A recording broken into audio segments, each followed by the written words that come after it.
Boom. We are alive, ladies and gentlemen. Thank you for joining us today on our mission to find exciting, cute games because it's one of our favorite things and good teams that build those games. We ran across Nyan Heroes. We have Max Fu, co-founder of Nyan. Max, welcome to the Arcane Bear podcast. How are you doing today? Great. Thanks, Tia. It's great to be here. Thank you so much. How are you? Yeah, I'm glad the monkeys stopped playing with my internet cables before the show started. We were having technical difficulties, but all is well. The jungle gods have parted the clouds, and we have connection, so we're good to I know, go. man. Massive props for you for being here and for restoring that connection because, I heard a tree fell on your house. So, No, not on my house, on the internet. No, oh, okay. Well, no. that makes a Oh lot more God, sense no. then I'm because, not sure we'd be talking if it fell on the house. It'd be have much bigger problems to deal with. No, we have fiber optic lines, and every time this time of year, rainy season starts, and it just all the trees start falling over, and then electricity and internet become random sometimes. It's just how it goes. So Max, let's dive right in. Tell me about yourself. We'll start with you personally, and then Nyan Heroes as a vision. yeah. My name's Max. As you guys know, I'm the CEO and founder of Nyan Heroes. And we recently celebrated our 1 year anniversary. So pretty exciting that we've been around for a year now. So the time sort of flies. Um, Congratulations. Thank you so much. Yeah, so my as you can see from my accent, I'm Australian. I sort of born and raised in Australia, but in the last couple of years, I've actually been based in Singapore. In terms of my background, I have a pretty diverse, eclectic background, I would say. I've had a very kind of nomadic career. I Um, like all these words. yeah. Actually, so I've always been a massive gamer, but unfortunately, I had some very traditional parents, very Asian parents. So after I finished my schooling in high school, I went straight into my university degree, where I did a Bachelor of Medicine and Bachelor of Surgery at University of New South Wales. So typical kind of Asian kid upbringing there. 6 years. The degree was 6 years long, and then I finished that and then worked as a doctor for about 7 years. So did 1 year of internship, 1 year of residency, and I did 5 years in the surgical training program, where I was a surgical registrar for gastrointestinal surgery. So that was now, wow, I think Fascinating. about it, like that was a whole lifetime ago. So anyway, I realized I didn't want to do that finally, and then got into digital media, where I eventually became the COO of a digital media production company, where we are able to help scale the team from just two people initially, just me and my co-founder, to massive team, and we are able to build multiple digital properties, build online digital communities as well. Eventually, amassed over 30 million followers over the subsequent 7 years, having to learn a lot of the sort of ins and outs of that industry myself. So that was pretty interesting as well, kind of like a complete 180. And I guess it was during that time where I started learning a little bit more about blockchain. So I've been in the blockchain space for the last 5, 6 years now, just doing a lot of sort of private investing, doing a lot of deep diving on my own, investing into mostly sort of layer one infrastructure, scaling solutions and protocol level things. Not so much the, shit coins or altcoins or, when Lambo type stuff. And I guess Don't it fade was Doge. Don't fade don't Doge. fade Doge though, or Shiba, by the way. So good. I like um, this. Keep going.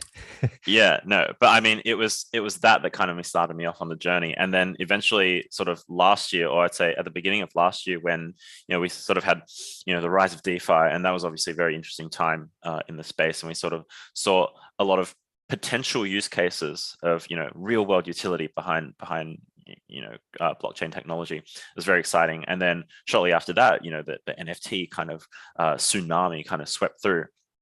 And I guess that's when I was really able to kind of get back into my roots and what I was passionate about. And I've always been a gamer my whole life. And in fact, even in Singapore, we kind of established like a gaming studio for the last 1 to 2 years prior to all of this.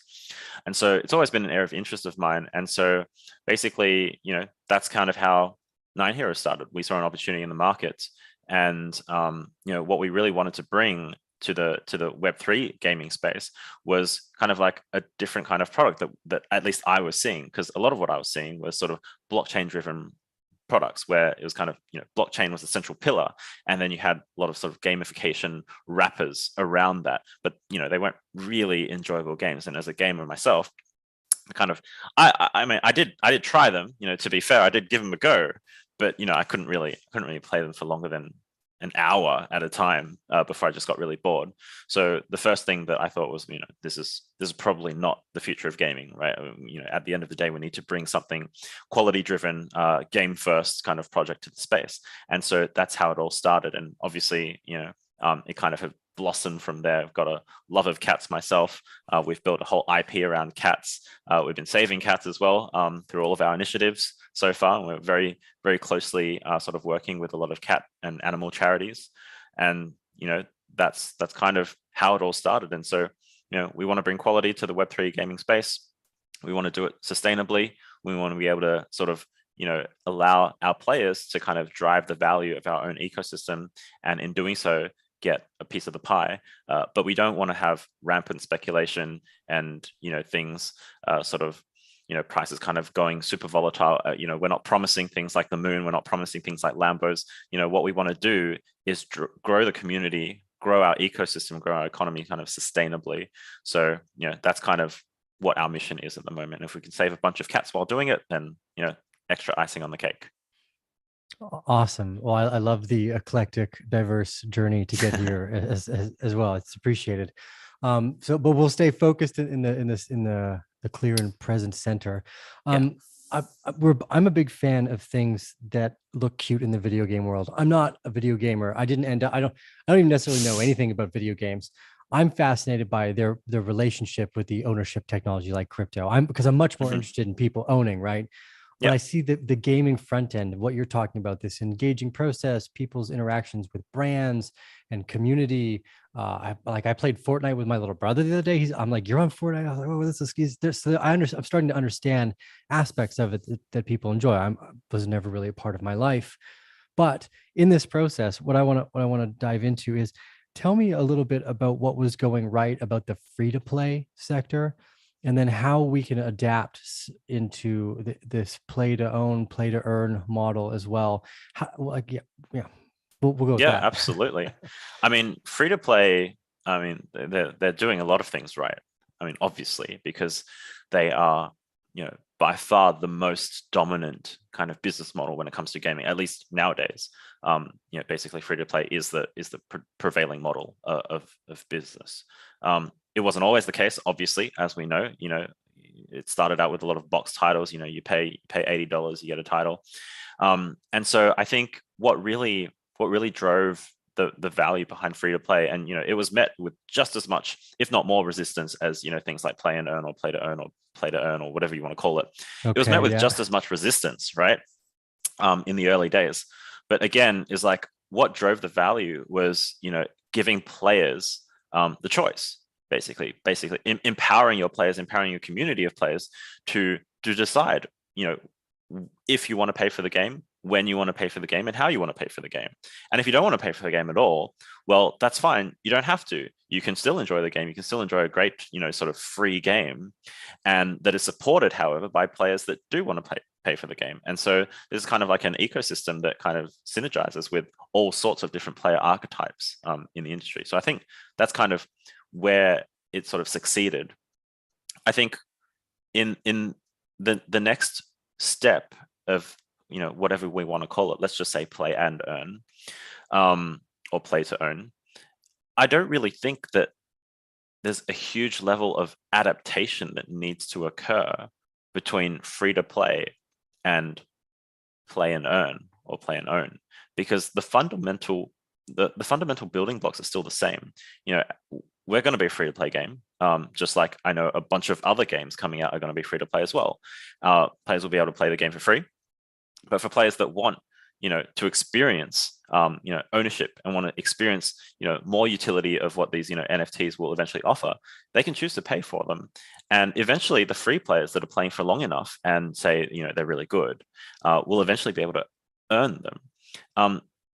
In actual fact, it's no different from a traditional free-to-play game where, over time, players that are playing these free-to-play games will eventually earn enough premium currency to then own or purchase additional characters or additional skins. Just think League of Legends, for example.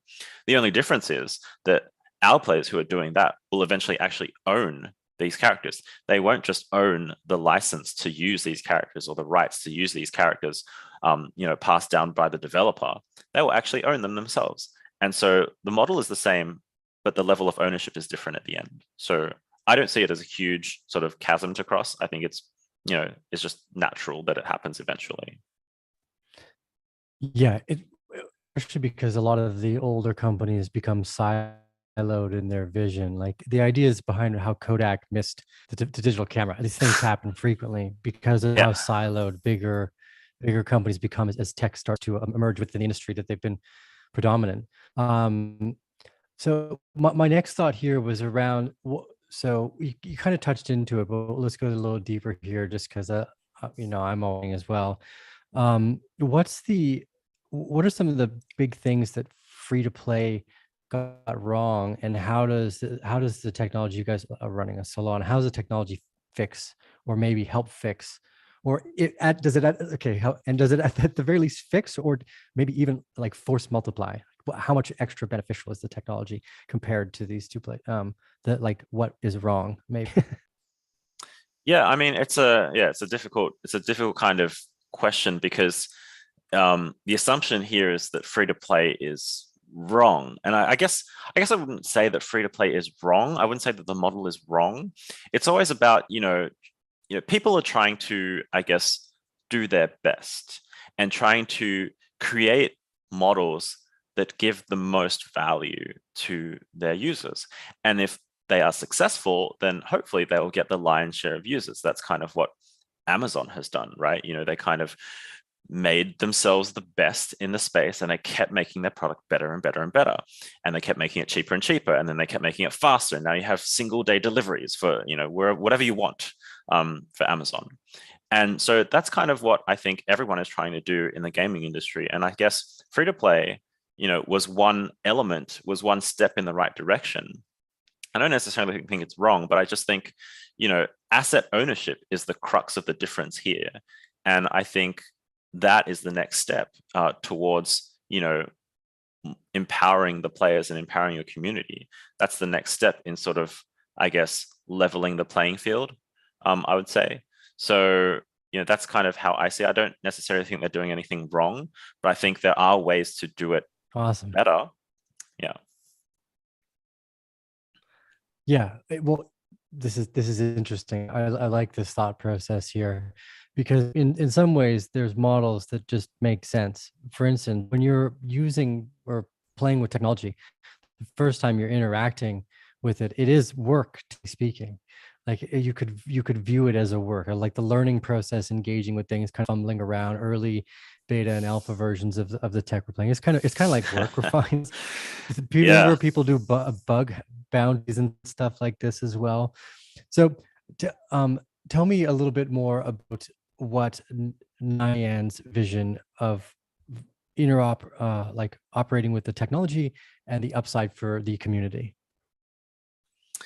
I think the best, I like to use in a lot of analogies, if you haven't sort of picked up on it already, but the way I see it in terms of you use the word upside for the community, and I guess the way I see it is that at the end of the day, in open systems, like things that blockchain technology affords, basically it's a way to align incentives for everyone participating, not just the developer, but also the players. But not just the players, but also the community and the wider community, and people like content creators, for example, are such a massive part of gaming these days that it's really difficult to ignore. And so how I see it is kind of like, I draw an analogy to platforms like Twitch or YouTube, where they will get let's say 100% of revenue from advertising or whatever it happens to be. But they're also able to siphon off a portion of that revenue, whether it's 30%, 45% in YouTube's case, to their creators, who are actually there to support the platform themselves and to actually grow the platform. So in that way, I kind of see, blockchain gaming, at least the people who see it in the same way that I do, we'll be able to empower our community to do the same thing. Hopefully we'll be getting revenue just like any other free-to-play game will be getting. It's just part of the standard business model. But as part of that kind of community sharing aspect, we can then empower our users that are earning our in-game rewards, in-game tokens, and some of our NFT assets, for example, to then take a portion of that pie and basically start earning from it. And so that's the potential upside. And then when you think about players like content creators or streamers or just really high skilled players or esports players, right? When they start earning these in-game rewards and they now start to slowly have a piece of the pie that we're all sort of participating in, then they are naturally inclined to continue to promote what they're doing. They continue to share it on their social media, they continue to stream it, they'll continue to say how awesome it is. And in that way, it's kind of just aligning everyone's incentives in the same direction, kind of like what YouTube does, kind of like what Twitch does. So that's kind of how I see it working in the future. That's the vision that I see. Hopefully we get there. Hopefully we'll be one of the first games that is able to do so. And that is kind of a lot more of a sustainable model as opposed to the other projects that, kind of just we've seen in the past. You just kind of let speculation run rampant, and it has nothing to do with necessarily the value of the company or nothing grounded in reality. It's just wild speculation. And of course, with speculation comes bubbles, and then bubbles burst, and then people get hurt. So, yeah. Yeah, there's no getting rid of speculation. There's no getting rid of it. There's definitely no getting rid of it. There's no way we can do that. But we can control the narrative to the extent that we're not saying, play our game, get our assets, and you'll go 1,000x. What we will do is say things like play our game, earn our assets, they have utility within the game, and they'll contribute to the wider ecosystem as you continue to play the game. And eventually, we have a goal, and that is we want to onboard as many sort of traditional gamers into our gaming platform as possible. And we want to achieve that sort of bridge between Web 2 and Web 3 gaming, and be that, at least the game or one of the first games to be able to do that in the space. And in that way, the value of our ecosystem will naturally rise. And obviously people will have had their shares of the pies then, and then they will get that upside. But it's not, a promise. It's basically like a collective effort. Yeah, things like CryptoPunks are such fascinating stories to see. Free launches of ideas. What people underestimate the technology, I think, what it's already doing, like what an automated market maker is and provides the capability of doing for the average kind of personal interest, like even just to learn, like if you haven't done it, it's a fascinating to do, to make a token, put it up in automated market maker and see what happens. Some of these things were held in very like dark, obscure places, like what market makers are, how they work, what they do, building of businesses too, venture capital. Traditionally speaking, you're held back from all that asymmetry that you're talking about. And as a matter of fact, it's not the best, but it's the goal of finding something early. And often the participants, like you're saying, the community members, the people that recognize the game early, the community contributors, like the content creators, effectively, they're huge parts of how those communities grow as well. And their relationship with what appears to be the old wall garden of Web 2, just how you own IP, how you distribute the speculation even as well, because if speculation exists, a lot of times it doesn't even get to the public. It's like you as a Fortnite player or a player of any of these games can't go out and buy stock at a young age to participate. Yeah. So I find one of the most difficult aspects is you regulate people out of 1,000x's, right? Like 1,000x is actually pretty common if you take 10 shots. Like number games are pretty good. But so what I want to highlight, Max, is that even though I don't think the promise is important, I think that asymmetry is what's most exciting about some of the technologies, because people just are not allowed to participate in any of the technologies that have made billions of dollars off of their participation, right? Totally. And this direct relationship Yeah, the new technology, like almost across the board, provides variations of that. Like Ether Delta was all the first versions of the slotted market maker. This changed basically history effectively because it put that tool set of ownership in pretty much everybody's hands if they're looking at it. So ultimately, again, why I like these games is because I think that that's built in. It's almost like an inherent function. A lot of the times you're going to deal with people that are scams and failures anyways. You have a high failure rate in general. So first things first, you're going to like, there are going to be ideas that fail, but those few that really outpace the others now trying to outshine in that 1000x space, in that 200x, 300x growth potential, and sometimes much, much higher. Like a lot of times people sell way too early. So I wanted to kind of step into that by saying, in using ideas like Dogecoin, which are just these communities built around specific, like a very memeable culture, right? Tell us about the Nyan heroes backstory in like within the video game, like what's going on. I know you guys have great graphics, but tell us about like the vision of the game from with your words. Yeah, I mean, I guess to clarify, you're sort of referring to more of the world building aspect around it, the backstory and the narrative that we have planned, within our world. Is that what you're Yes. getting at? Yep. Yes. So, oh Yes. God, I'm not. Yeah. I would say I want to be completely honest and transparent with you. I'm probably not the best person to tell a story. I don't I don't see myself as much of a storyteller. I'm certainly not the lead narrative. We have a senior narrative designer working with us, so he'd probably do a lot better job. Maybe our creative director would also do a much better job. But we do have we have laid out the foundational framework for the world building that will occur in Nine Heroes. So overall, just taking a step back, the world that we're building is a place called Nikovia. This is the basically the homeland of the Nyans, and the Nyans are our cats. There's a Japanese word for cat. And so the setting is Nikovia. It's kind of like a futuristic sci-fi mixed with kind of fantasy elements. It's not full sci-fi like, Battlestar Galactica or anything like that. But it's kind of like a mix of futuristic as well as fantasy elements. And that's the world that it's set in. And what happens to the world is that and this story that we're trying to craft is kind of like multiple layers of the onion skin. And so without wanting to give too much away, the first layer of the onion skin is that we can say that something bad happens to the world. We're referring to it as the second cataclysm.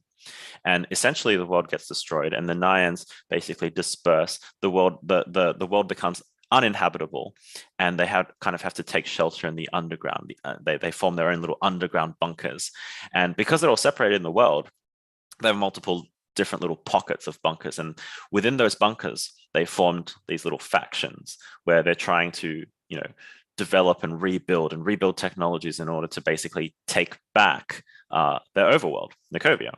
And so in our game, what we have is we have a lot of different sort of manufacturers or manufacturing corporations. And all of these corporations have designed what they feel is the kind of best sort of machine to help these Nyans basically reclaim their world. And so that's where the class-based shooter comes in, because we obviously have different classes of mechs. And so each mech is actually designed by a separate kind of manufacturer, and they have their own take on what should be focused upon. Some of the manufacturers focus on the best defense is a good offense. So it's, we have things like the assassin or the warrior, and then we have other companies that are very conservative and maybe sort of more Japanese kind of focus. So they develop their tanks and the very conservative kind of mechs. And then we have other ones that are focused on healing and support. So that's kind of the backstory behind the world setting and how everything's happening. And actually all of these Nyans are built in underground bunkers, and they develop technology in order to kind of, I guess, we call it the battle dome, which is kind of like a VR version of the overworld. And that's where they actually get transported into every time they play a battle royale kind of game session. But it is actually just a virtual reality world. And no one really knows why they're doing that. They think it's a sport, but actually deeper down, it's kind of they're using it on their own inhabitants to try and train them in order to eventually take over the overworld. It's kind of like a Matrix situation where they don't actually know that there is even an overworld to begin with. So yeah, I mean, hopefully I haven't given too much away, but that's the general crux of the story. That's why we have Battle Royale in the first place, and gives you a little bit of insight into the different classes. Awesome. Yeah, no, you did a great job. You shouldn't down talk your ability to share a story there, Max. I know what you're doing. Well, great. So the reason why I asked this question is because for me, a lot of the parts I found interesting is those unique draws, like what made Stardew Valley really kick. From your mindset, what are some of the most popular kind of threads and veins that run beneath each of these popular games? Yeah, that's a really great question. I think every gamer will kind of latch onto their own specific sort of wants or desires when they play a game. I mean, Stardew Valley, obviously, solo person developing in their bedroom or whatever it was amazing. Obviously, not everyone will probably like Stardew Valley. So I guess it really depends on the kind of gamer that you are. I guess for me, I kind of grew up on, initially it was these kind of like action adventure games like Zelda, and then eventually moved on to, I had a JRPG phase, I'm not gonna lie, Square Enix Final Fantasy, and then had a first person shooter phase where Counter-Strike was all the rage, and then basically now I play any kind of game that is popular and good. So MOBAs, MMOs, battle royales, of course. So I guess the things that really appeal to me as a gamer, and I can't speak for everyone else, is collectibles. I've not gonna lie, I've played my fair share of gacha games as well, and there's always this thing because in games, traditionally at least, you can never truly be a collector of unique items because none of the items are actually unique. There's very few games where you only have one of a particular item. There's always eventually everyone will get it as long as they grind long enough. And so I guess for me it's the whole unique collectability aspect of things, and that's kind of how I like to build character into my own character when I'm sort of transporting myself into the game world. I always feel like, say for example, when you're playing an MMO, the more unique items, or the more of a unique kind of sort of build that you're able to impart on your character, kind of makes you feel a bit more special. It's like you don't want to take a build that everyone does, because you just feel like part of just a number in the crowd. You're kind of like a meta slave, what people call it. So for me, it's the collectability, it's the uniqueness, it's the fact that I can have things, or a set of things, that no one else will actually have. And the more we the more gaming becomes this sort of very digitalized sort of community sort of feel. Obviously, a lot of Discord gaming communities and people that are meeting each other through games only online, that's only going to get bigger and bigger. And so more and more people are going to be trying to figure out ways like, how can I create my own online identity? How can I create my own gaming identity? And so I think this sort of unique aspect of collectibles will actually play into that quite a fair bit. I mean, that's just one thing, but I could probably talk about a lot of things for a long time. But for me, that's one of the things that I found value in. Interesting. Yeah. That's one of the threads I found too, was identity. And maybe, I mean, just that whole broad concept of identity, it's a whole hour at least of conversation. The whole can of worms. Yes, exactly. Also, that what's interesting to me is because I'm so new to video games, and I'm open arms with all of them, like you said as well, which because my only job is to basically learn to be, what are these kind of defining differences? Because video games are much less walled garden than, say, the social media sector. Like, to try to start a new Twitter or something, video games are unique because you have, I think, these Stardew Valleys, these unique community explosions. Because of this, you don't get it as much in social media, because it's like it all gets pushed into Facebook. Video games, one of the few places where it doesn't all seem to aggregate at one place. Although Fortnite is still one of the biggest games, you have these unique kind of one-offs that just attract people for the right time. So we'll go a bit more technical now, because I like to ask some pretty far out questions just to see where we end up. But Okay. where are we at today with Nyan Heroes? Or are you guys, not I say we inclusively here, but like where is that with Nyan Heroes right now? What's the roadmap for the next 12 to 18 months look like? Like, where are we going to be in the future? When are we playing together on a live stream? Hopefully very soon. That would be great. That's something that we're working on internally. So I'll address the roadmap question first. So in terms of the next 12 to 18 months, well, we have just yesterday, in fact, announced the Genesis Guardian airdrop that we'll be doing for all of our Genesis Nyan holders. And that was kind of a promise we made very early on, because the Genesis Nyans themselves, they're actually just, they're sort of like VIP mint passes, and they're not in-game characters. And yes, we'll probably be able to, let players use them as their avatars, like a kind of like a player icon. But in terms of the game itself, they're actually, these Genesis sort of guardians are the actual characters. So we just made an announcement, I believe it was yesterday, that the Guardian drop will be occurring on October 7th. So basically, everyone who has a Genesis Nyan on October 4th will take a snapshot then, and then we'll airdrop them these tokens that they can then redeem for their Genesis Guardians. And those are some of the class-based mechs that I was referring to before. We have 4 different mechs. It's the warrior, the tank, the assassin, and the medic. So people will get like a random version of that based on the rarity of their Nyan.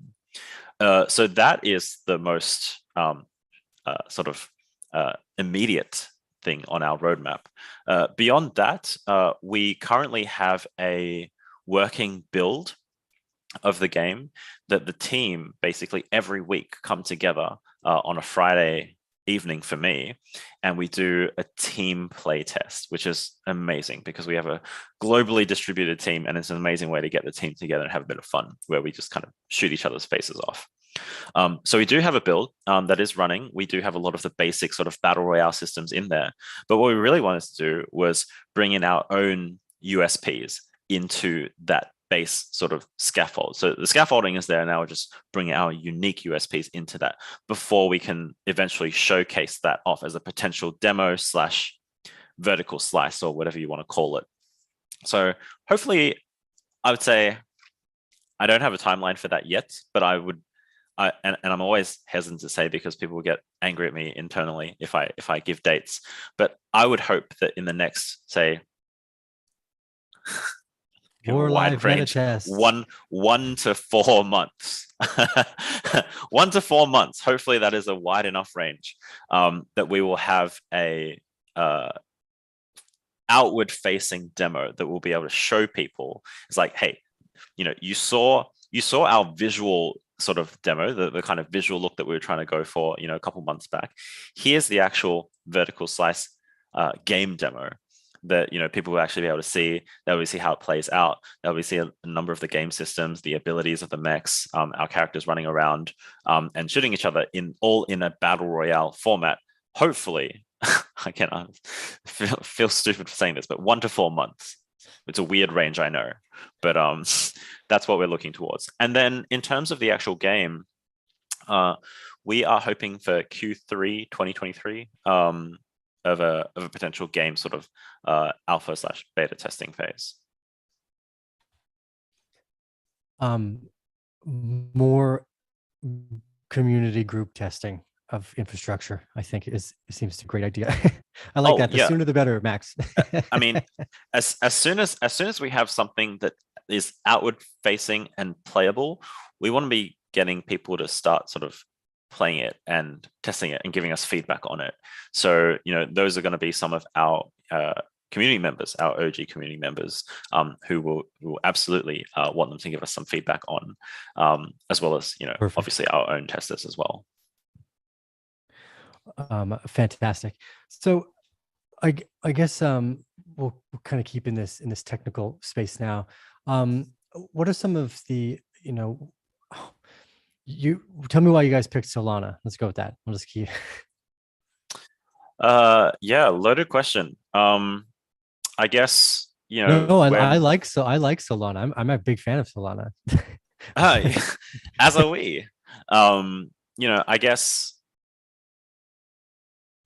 we launched our Genesis collection about, I think about a year ago now. And it's crazy how things change in the span of 1 year.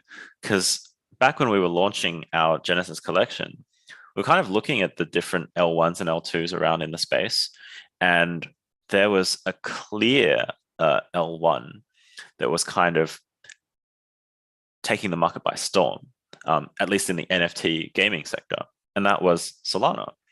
And it was because, I mean, obviously from an infrastructure point of view, they were building at an L1 layer, and it was also sort of something that was basically incredibly scalable for the future. They were talking about transactions per second that was on a different order of magnitude from the closest competitor.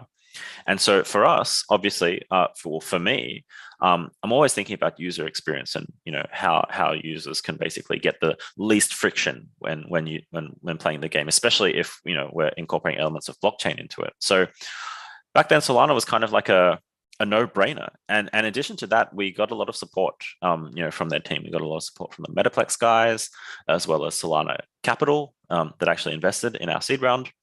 And so that's why we chose Solana. And on top of that, they're kind of like a carbon neutral chain, which is something that obviously for me was pretty important. And we have a bunch of charity initiatives, but also at the same time, environmentally friendly chain is always a good thing. So I guess those were some of the reasons why we decided to launch on Solana. I think moving forward, at the end of the day, I was kind of thinking about this over the last few months. It's like, well, what's our core product? And at the end of the day, it's a game. We want to make the game the best experience possible for all our players. And so, in order to do that, we can't really afford to kind of be too maximalist or too deterministic about any particular chain one way or another. In order to ensure that we provide the best experience for our community and our gamers, we need to kind of be a bit more chain agnostic, I would say. And so at the moment, we're currently thinking around that. I mean, we still love Solana. Nothing has changed. We love the team. We love what they've built. They have an incredible, incredibly talented team, and incredibly sort of high-fee marketing team as well. So I definitely, love what they're doing. And I do think that, network congestion and network outages and all of these issues that have been plaguing the ecosystem for the last 6 to 9 months will eventually be solved. I mean, this is just part of the course, because you only get congestion issues when you have a ton of usage and a ton of scaling, right? I mean, you wouldn't have this if no one used it. So I think it's just part of the journey. But it has highlighted, the need for us at least to remain a bit more agile. And so that's kind of what we're thinking around at the moment. Great point. Summated both aspects too of, where we are today. I find it interesting as well, because I agree. Ultimately, the game is the central kind of point of contact with the community that we're aiming at, but still, like, if it grows and it scales, you have to be able to try to answer the future questions. So it's good to hear you guys are thinking about that. Anyone that stands out in that layer one? I know you talked about your interest in layer ones leading up to this. Is there any that stand out aside from Solana that you guys are looking? I mean, there's a number of potential options, a number of good options. For example, there's a couple of new kids on the block, right? I mean, everyone's talking about Aptos and Sui. They're kind of like the new kids on the block in terms of layer one solutions. But I guess there's a number of other layer two solutions as well that are possibilities. Immutable X, obviously, gaming centric, layer two with sort of like scaling mechanics, sort of that will allow games on their platform to scale as well. I know Arbitrum are also looking into it, Optimism as well, Polygon as well as pretty big sort of gaming ecosystem that they're building there. So I mean, there's a ton of options. I mean, I could listen to the cows come home. Okay, fair. Neo, So no direction Flow. necessarily. Yeah, Yeah, I mean, there's so many options, and so we're instead of thinking around which one is going to win, just because that kind of thought process is again very kind of deterministic, and you kind of have to put all your eggs in one basket. It's like, how can we create a framework that will be able to support multiple chains no matter who wins? awesome. So one of our other favorite parts, you've got such a great team. Tell us about some of the other team that you got working with.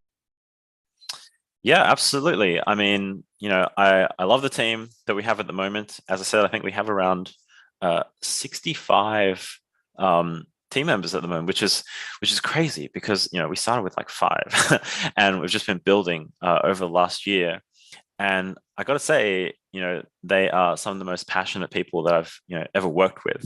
And so not everyone is on the game dev side. Obviously, we have some marketing, we have some Web3 guys as well. We have some HR and infrastructure people, but a lot of the team is in game dev. And so just to, I mean, I can quickly go through some of the leadership. For example, our creative director, his name's Tor. He's amazing. He's previously at Crystal Dynamics, worked at Square Enix before as well. Was on Marvel Avengers, Rise of the Tomb Raider, Hitman.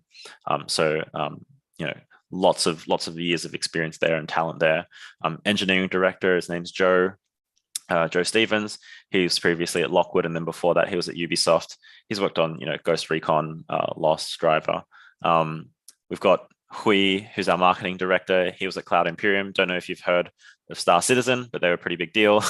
and prior to that, he was at Hulu and BuzzFeed. We also have Liam, who's our production director. He was previously at Wargaming, massive studio, PlayStation as well, Sumo Digital. And so they kind of some of our leads. We have so many people. I don't know if you just want me to like kind of list them all off, but we have, I believe, on our white paper, and in fact I'll let the website do my job. If you want to check out nyanheroes.com, our website, and just head over to our white paper, we should have short blurbs on each and every one of our leads director level sort of hires in our team.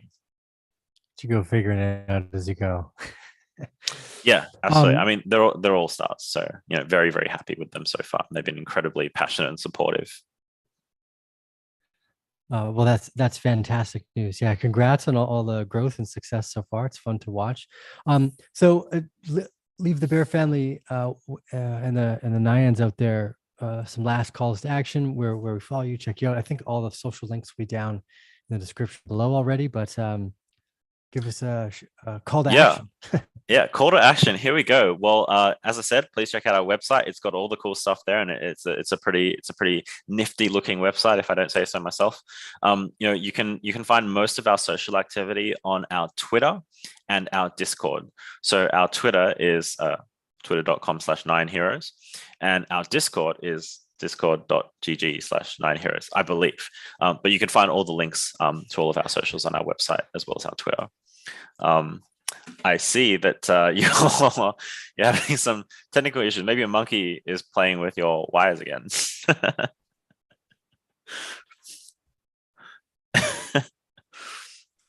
Well, I will just awkwardly continue with the call out.